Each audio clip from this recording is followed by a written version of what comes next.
Just last week, we were talking about how Seattle had stolen the Anarchy show from Portland, how Seattle's comparatively small production at Chaz dominated the headlines over Portland's 50-plus night crime spree that never quits. And then Portland escalated its attack on the feds, and the feds started arresting people for their federal crimes in response.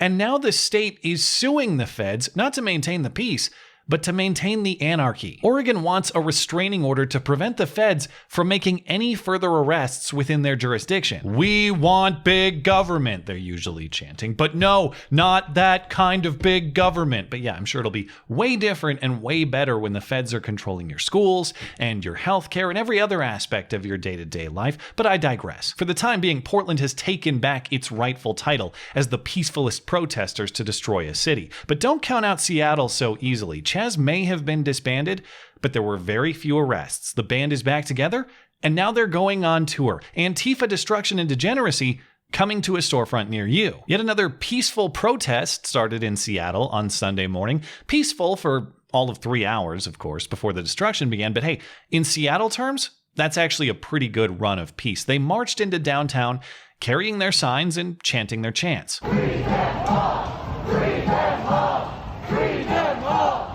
Free them all! And I'm not even sure who they want freed, to be honest. The arrests at Chaz were minimal and, generally speaking, didn't even result in charges. According to reporting, there were 44 arrests when Chaz was disbanded on charges of resisting the dispersal and arrest, some obstruction and assault as well. But the mayor recommended no charges on these misdemeanor arrests, so as far as I can tell, those people are already free. As far as Chaz's most serious crimes of murder and just generally shooting people, of which there were at least 4 incidents, 2 deaths, something like 8 wounded, nobody's even been arrested in those cases. They've been thoroughly searching for the white hoods claimed to be responsible, but they're elusive, so maybe it wasn't KKK guys at all. Maybe it was actual ghosts. And if it was the KKK, are you chanting free them all for them too? Or is that just for your friends who commit crimes without consequence? I assume it's for the Klansmen too, since no human is illegal on stolen land. A lot of questions in the logic here. How was there theft if no human is illegal? If no human is illegal, then how was the theft illegal? And if the theft being illegal erases the legitimacy of all future crime, isn't that of benefit to your mob? You're the ones walking around committing crimes with impunity. Shouldn't you thank the land thieves of the past for erasing your criminality and making all of this possible as you march through the streets demanding respect for property rights while you violate other people's property rights? Stop. That's enough thinking. It's time to start committing the crimes for which they should all be free yet again. Don't go out to shop. That's way too dangerous with coronavirus running rampant. Just shop online on Amazon.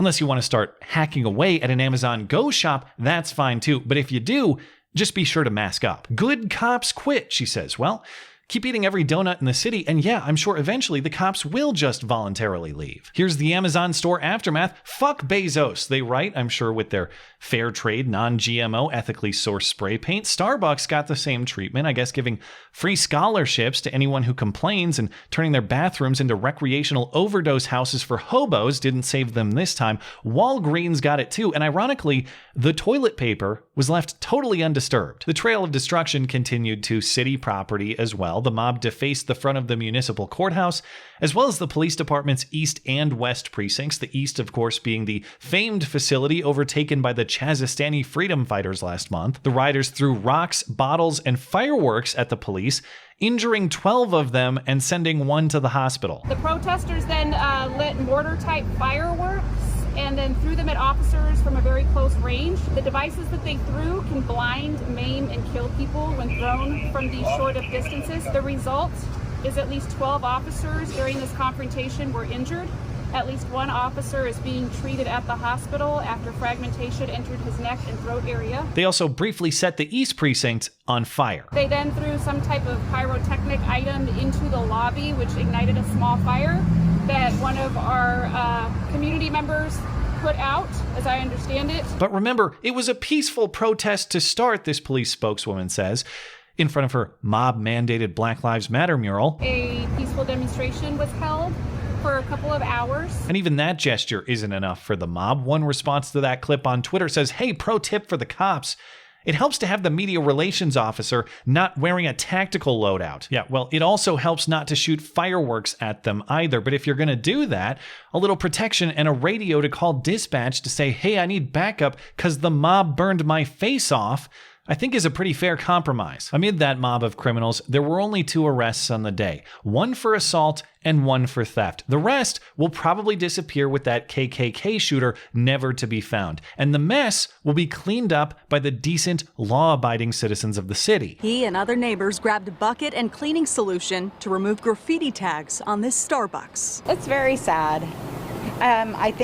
I believe in protests, but this has gone far past protest. You know, when you start destroying property and invading everybody else's rights. I, as an individual, start doing something to take action here in a peaceful way, where we need to take back our streets. I admire the initiative, though it may be naive to think that a philosophy of individual rights and responsibility has any place left in this city. But still, a couple people scrubbing with a sponge today becomes a few more tomorrow. It might be better to stop cleaning up after them and start stopping them before they make these messes instead. But I can't blame anybody who isn't eager for that legal fight either. And the sponge is surely a start. It will take this sort of individual courage and effort to change the culture in Seattle and restore the prosperity and beauty of that city. And that is exactly what one Seattle police officer pushed to his limit is requesting from the Seattle citizenry. This week, an anonymous Seattle cop shared a letter through Jason Rantz, a local radio host,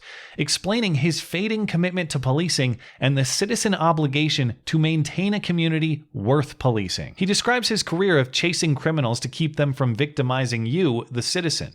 He describes helping a drug-addicted prostitute clean up her life and reconnect with her children. He describes rebuilding a child's broken, abandoned bike and returning it to him compliments of the Seattle Police Department. All of this done with his commitment to recognizing humanity, even in the criminals from whom he is sworn to protect you. Criminals who have nearly succeeded in trying to kill him several times. But he says after the George Floyd incident, the community has turned on him in a way they never did prior. Community members screaming in his face, telling him to kill himself, calling him an idiot, accusing him of beating his wife.